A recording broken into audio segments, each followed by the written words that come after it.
And so we're doing, I would say 98% of that evaluation for a walk-on well before they get to Rhodes. So in what year are you doing that? You're saying in junior year, if you're not getting calls by now, or is it with a senior year? Are you referencing that you're probably not going to get called? That is correct, yeah. Junior year? I would say if you're not getting some frequent contact by the beginning of your senior year, it's very possible, especially in the basketball, baseballs, footballs, that you may not be recruited. So is there a timeline for, say, letting them know you're interested in walking on? Is it pretty much the same? Well, at that point, if there's a school that you're looking at that has not contacted you, then again, that's where we have coaches, we have parents, we have athletes who are contacting us in the fall this year saying, we haven't heard from you, we're really interested in Rhodes, could you take a look at our son and daughter in whatever sport it may be, and then we start that evaluation process, at that point as to whether or not there's somebody that we can guarantee a spot, on that team. Okay, so let's, I don't mean to beat No, that's okay. this. So you get, say you're in February, you're not getting a call, and you've been contacted in the fall by the parents. Mhm. And so now pretty much it's obvious he's not getting recruited. Then he says, well, how about, can I walk on? Is that a different set of evaluation? And says, yeah, you can walk on. We'll see how you do when you get up here. It's possible that some schools will characterize a walk-on by just saying you can come out on August the 16th and we'll have a 3-day trial.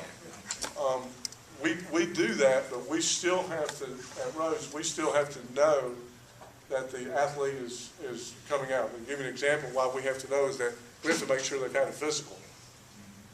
So they just can't show up and start practicing at Rhodes. So there's going to be that type of communication, but if you get to the senior year and your son or daughter's a pretty good athlete and there's a school that they've decided they want to go to and they really want to try and play, again, I would be making a phone call to that coach at that school saying, here's a DVD of my son or daughter. Please take a look at that. She has strong interest in trying to walk on at your school. And again, I think most coaches are going to really evaluate that and just not dismiss it.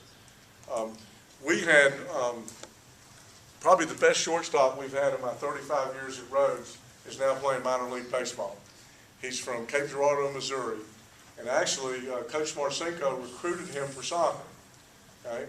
And it turned out he was not that good a soccer player. He played, he was a good soccer player, but just wasn't competitive enough to play at Rhodes.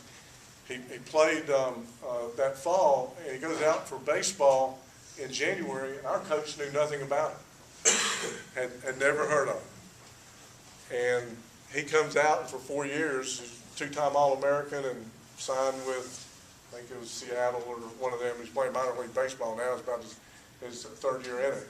But we knew nothing about him. So I always use that as an example that, walk-ons, we welcome. Most of them we know about, but that's a good example of where somebody we did, and our baseball coach paid attention. And it worked out. They can have when you're a junior. And